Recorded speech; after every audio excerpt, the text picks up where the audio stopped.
The Nazi war criminals justified their pogrom of the Jews based on the law of Germany. They were breaking no law of the land, and they appealed to North American and European eugenics programs to justify their behavior. It's not then objectively evil to abuse little children or to lie and cheat and steal and murder. It's just a preference or relativistically defined. What are the implications for morality? Well, there's two types of explanations for reality we're talking about them. One is personal, the other is impersonal. There's either a personal rational agency behind all things or there isn't. And we believe that God has created the world and our minds in such a way that we can form real rational beliefs because this is a real rational universe. Now let's assume for sake of argument that's incorrect and that the non-theistic position is right. If your whole thinking is the product of impersonal, undirected evolutionary processes, why do you trust your mind at all? Charles Darwin himself asked this question.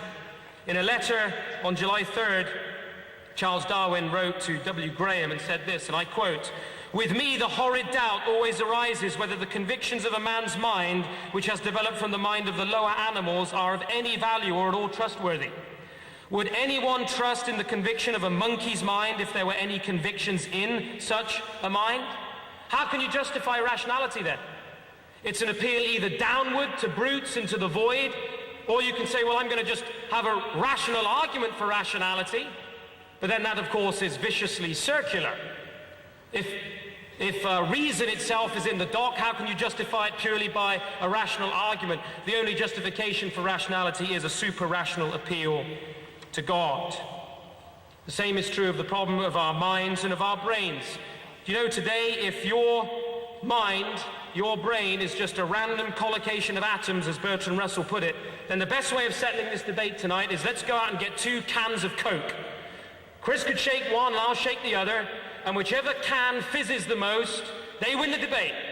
Because if you're just neurotransmitters and the firing of electrochemical events, the shakedown of atoms in your brain, then there is no basis for validity or invalidity. I hold and I put it to you today that anti-theism destroys the intelligibility of human experience.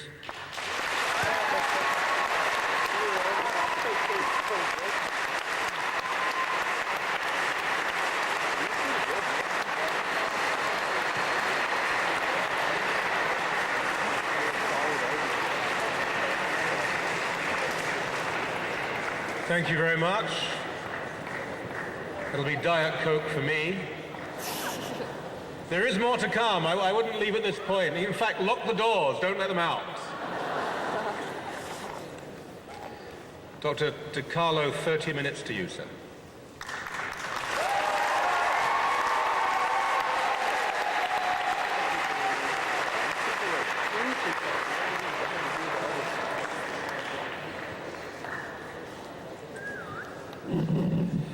Thank you, Michael. Good evening. How's everybody doing tonight? I'd like to thank the organizers for inviting me here this evening to discuss the issue of God's existence or non-existence. I have to, as I always do in these debates, state from the outset that my purpose here is not to intentionally offend the religious sensitivities of anyone here this evening. I do know how personal and comforting religious beliefs are and can be to some of you, so I've made it a good part of my life's work to study why people do in fact develop and practice religious beliefs. So I want to clearly state from the outset that it is not my intention to cause mental anguish or distress to any theist, Christian or otherwise. However, having said that, I've been given the task of arguing against the existence of a Christian God, and this I intend to do quite convincingly. Now, by now it should be quite clear that the defining features of the proposed God I'm to disprove have or will have been described by Joe. The usual tack by theists follows kind of a type of pattern. Let's see if this works. I need to know if this has been connected or not. Thank you, God.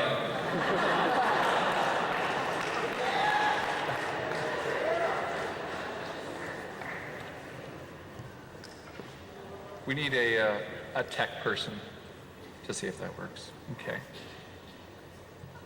I don't know which computer it's plugged into. We need an orange shirt. Get an orange shirt up here. Somebody in an orange shirt. You shouldn't have chosen William Blake, should you? Ah. Is that the computer? Ah. This is nice. Do I get to keep this as a parting gift?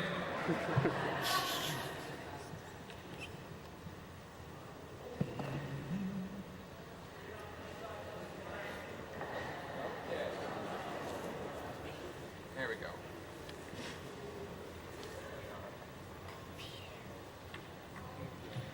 Nice.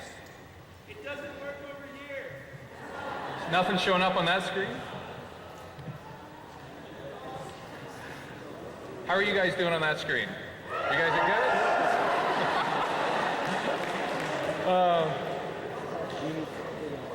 No offense to my brothers and sisters in the left, but I'm going to get things going here, and they'll get that going as well. So, the usual tack by theists follows this pattern, basically, of having a naturalized or scientific explanation in some regard. Had I known what the setup was going to be like, I would have used a bigger font. I'm sorry, but Joe, pass out the binoculars, would you? So, there we go.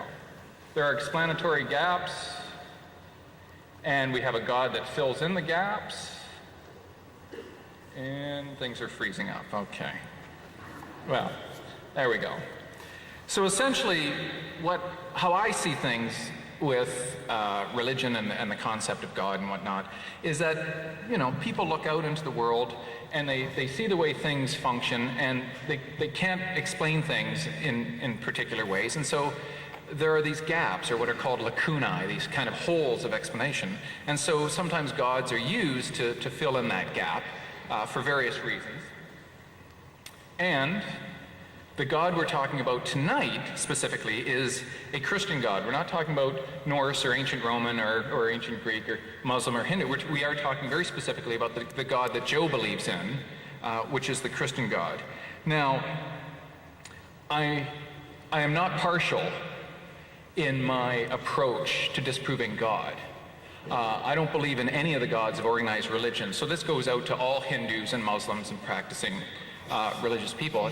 It has the same effect. So although tonight I'll be working basically with a Christian God, I think these arguments work equally as well for other types.